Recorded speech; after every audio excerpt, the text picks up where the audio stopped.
So just yesterday, the previous server had an update, and with it came a whole load of changes to the companion bonuses that deal extra damage on a chance. So this is powers like Aranea, your Black Death Scorpion, your Cockatrice, your Death Slaad, your Lich Makos, and the list goes on.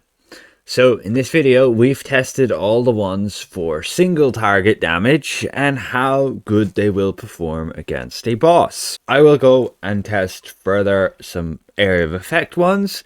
That'll be in another video, as I'll have to do some different testing for that, which is a lot more trickier. But at least for this, we'll get a baseline of, were the changes any good? Are the companions going to be of any use? Will you use one slotted in instead of potentially the Neverwinter Knight, or maybe even the Tamed Velociraptor if you didn't need that power? How impactful are these new bonuses going to be? They've basically standardized a lot of them. So they have a set chance, and then they'll deal a bunch of damage on that chance. However, some of them have certain conditions. Like Aranea, you have to just on a hit. Very simple. Same with the Black Death Scorpion, just on a hit. But you look at the Cockatrice, and you have to receive a hit to have the chance to deal that damage. So that's very dependent on the content and how often you're getting hit. As a damage dealer, it's not really something you want to plan on doing, getting hit, unless that's unavoidable and the content has a lot of that, which is some of it. And other ones have like on a critical hit, and again we'll go through them all, but I've tested them and there are 3 good ones. Here is the data. Tied for first place is the Vicious Direwolf and the Black Death Scorpion. They have the exact same bonus there. That's it. Vicious Direwolf you should be able to get pretty cheaply. If the price is like over 100k, I would wait, because it's going to drop like so often from lockboxes just randomly. Don't go spending more than 100k on it. And even then, you might not want to spend anything to get them now, because they may very well get adjusted still. This is the previous server, or they may just not be very good on your class. These tests are done with a rogue where we have 5 hits per second, and this gives us the highest opportunity to actually trigger this bonus, so we can test them to their fullest extent. Now you will have some damage over time effects which will be able to trigger it on certain classes. Certain powers will have that ability, but again, I think only really maybe rogue, wizard and warlock are gonna have the best chance at triggering these. Maybe barbarian when they use their at-will a lot, but on those slower hitting classes, I do not think these are going to be that useful at all. You're going to be better off with stats. You're going to be better off with your Neverwinter Knight, Materia, etc., particularly in those boss fights. So for example, if we look at our data of, let's say, the Black Death Scorpion, you can see how I'm analyzing it, right? When we compare this damage versus an overall damage log, you'll note that all these abilities will result in about 45% of my damage. So then we use that math. We see how much its percentage here is, like 9%. And then with the math, we transfer that over to about a 4.38% gain. But you can see with this, okay, Black Death Scorpion has 100 hits and our Duelist Flurry has 900 hits. So maybe we just got a bit lucky with some extra hits of the Black Death Scorpion, but it seems to be, yeah, around that 10% and only triggering off our at-wills. It's not triggering off like Life Lessons, Bleed, Touch of Wind, or Press of Darkness, because otherwise we'd have a ton more hits. We'd have over 200 hits of the Black Death Scorpion if it was 10% of all of our hits. So it's only going to be affected by encounter powers, at-wills, and daily powers. And some of those, I guess, will be unique in the way that their damage over time effect on those powers may trigger it as well. Like Path of Blades each hit can, Entangling Force can most likely trigger it on each hit, and so on. So again, via this table, Vicious Direwolf, Black Death Scorpion, exactly the same in bonuses. But then it's followed by Aranea, which basically has double the magnitude, but half the chance to trigger. So in my test, it resulted in slightly less damage, but you can basically say they're the same. When you average out everything, the 5% chance and the double magnitude should result in the same damage.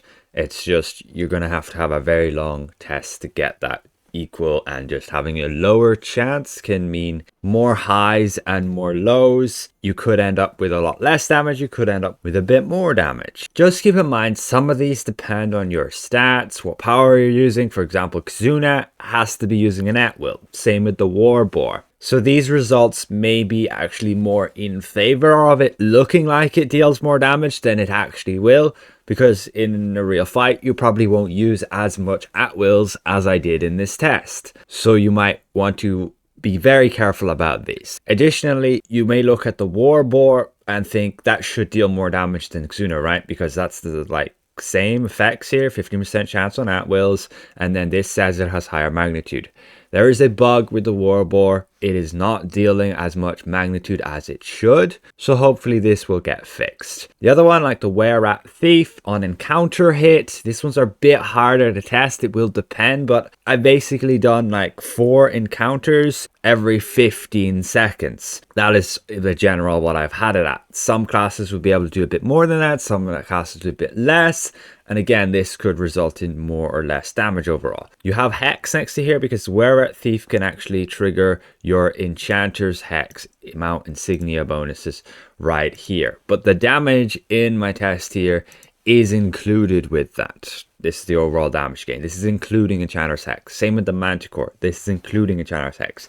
So yeah, it's pretty miserable.